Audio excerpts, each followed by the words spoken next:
3. Señores, otra vez aquí en mi South. El video de hoy me van a odiar, yo lo sé. Todos esos toyoteros y runeros que hay por ahí.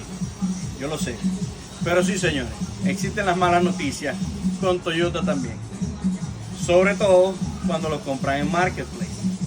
Mucho cuidado les he dicho con los carros que compran.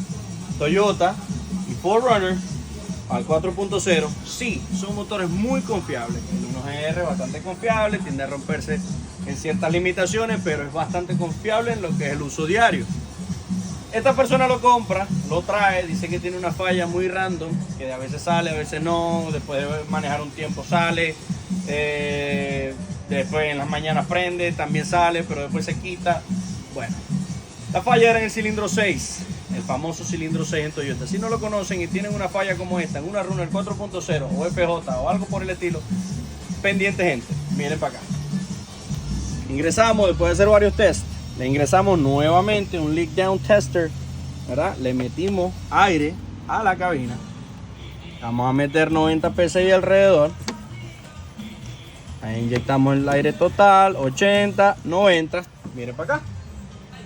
Quiero que vean lo que está pasando aquí. ¿Qué significa esto?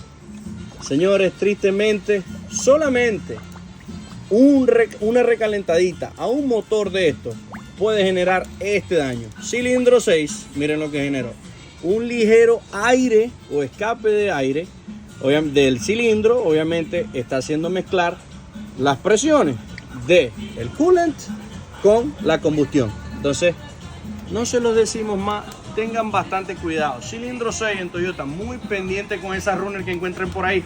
No, que la vi baratica en Marketplace, esa es la mía porque esa camioneta dura toda la vida.